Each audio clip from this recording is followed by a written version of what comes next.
Anda masih menyaksikan berita Bandung bersama saya Rusdi Maulana. Kami sampaikan kembali informasi pilihan hari ini. Gunakan mobil SUV mewah, seorang pria curi ponsel karyawan kedai makanan siap saji di Citerep, Kabupaten Bogor. Sepeda motor korsleting saat mengisi BBM di SPBU Gandok, Sindang, Kerta, Bandung Barat. 7 sepeda motor hangus terbakar. 2.000 anak sempat terpisah dari orang tuanya di objek wisata Pantai Pangandaran selama libur Lebaran.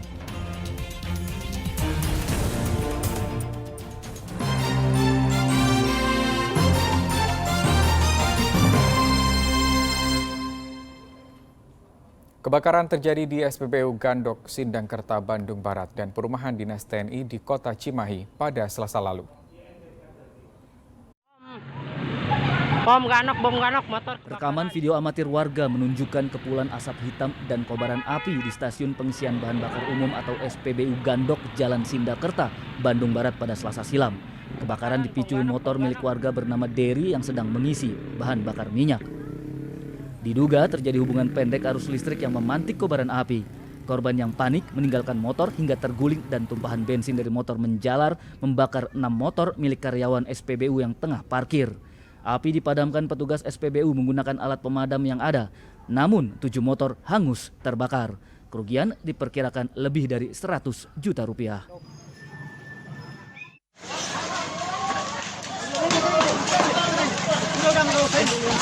Kebakaran juga menghanguskan 8 rumah dinas TNI di Jalan Sukimun, Kota Cimahi, dekat perlintasan kereta Baros dan stasiun kereta.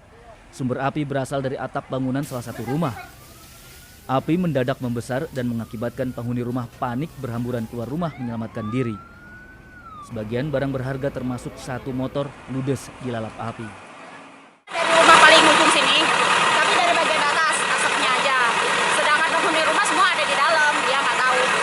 Terus begitu keluar api dari jendela atas, langsung nyebar pas ada angin gede gitu. Jadi ngerembetnya cepat gitu. Cepat sekali. Kali 15 menit. 4 mobil pemadam kebakaran Kota Cimahi yang tiba di lokasi berhasil menjinakkan api kurang dari setengah jam. Meskipun tidak ada korban jiwa dalam musibah ini, kerugian ditaksir lebih dari 500 juta rupiah.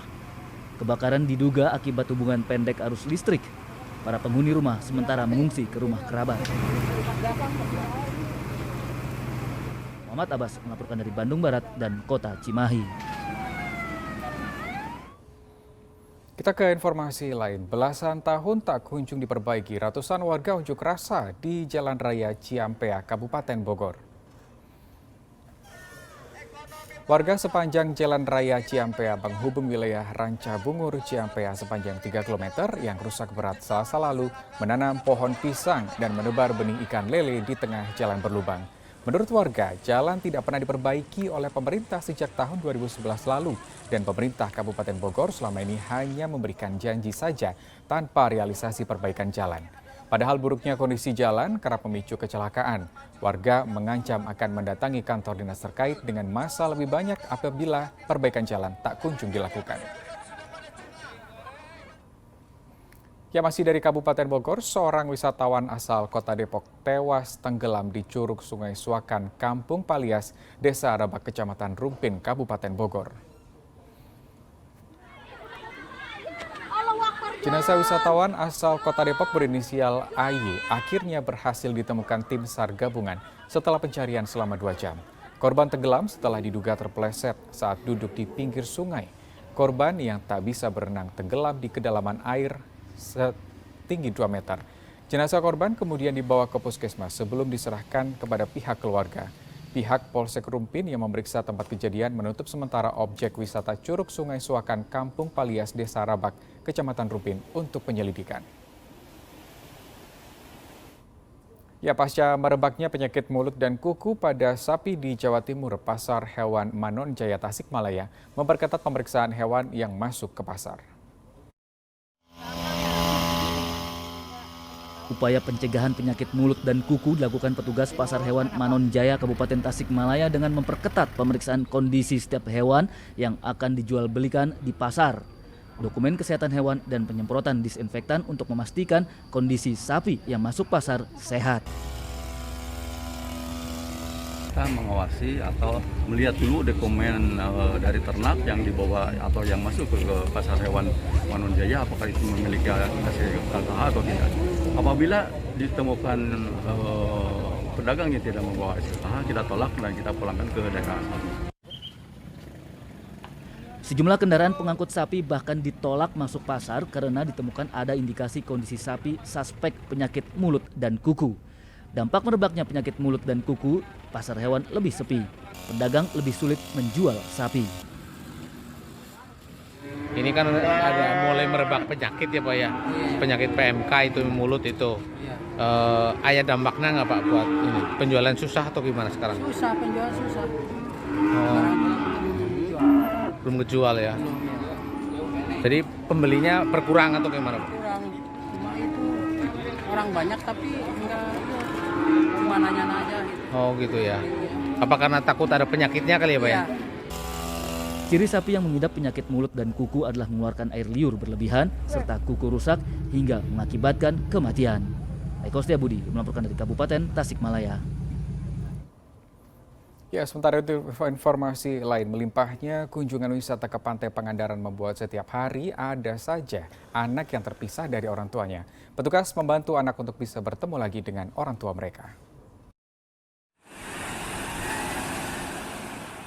Anak hilang akibat terlepas dari pengawasan orang tua jadi pemandangan lazim di objek wisata Pangandaran, terutama saat libur Lebaran.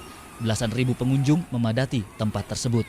Seperti yang dialami bocah berumur 1 tahunan ini yang diamankan oleh anggota Balawista karena ditemukan sedang menangis seorang diri. Sang bocah dibawa ke pos untuk dimandikan, kemudian diberi kaos serta dicarikan orang tuanya. Selama libur Lebaran, kejadian anak terpisah dari orang tua mencapai 2.000 kasus. Untuk kelapa laut yang kita terselamatkan itu ada 5. Terus ditambah untuk yang ditemukan dan terpisah itu kurang lebih 2.000 yang terpisah. Sampai 2.000? Semua, ya, sampai 2.000 semua sudah bertemu dengan keluarga masing-masing. Sementara itu, kunjungan wisatawan di Pantai Pangandaran selama libur Lebaran mencapai 170.000 orang.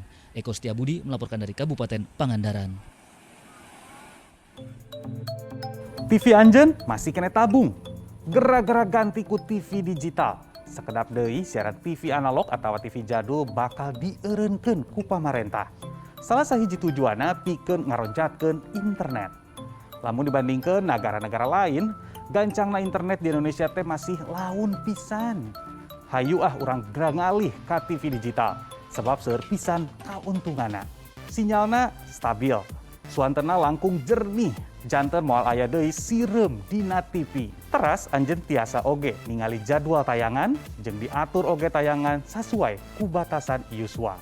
Ejeung urang ge bakal meunang paringatan mun aya bencana di sabuderan urang. Wih, mantap pisan pan, tapi patorasana kedah mayar atanapi henteu sih? Kedah atuh siaran TV digital ieu teu kedah ngangge kuota, tur teu butuh biaya bulanan alias haratis. Nah, pasoalanna pikeun narima siaran digital kecekap ngangge antena UHF anu biasa urang angge.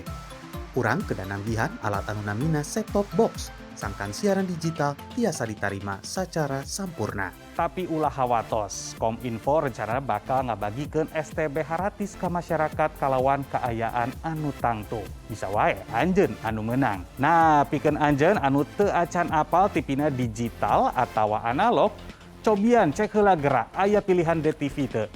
Aya tulisan HD teu di gigireun channelna. Lamun aya hartosna TV anjeun parantos TV digital. Pikeun anjeun anu hoyong meser TV anyar pastikeun kan ngajualna tos digital atanapi teu acan. Oke, sebab anjeun kedah terang.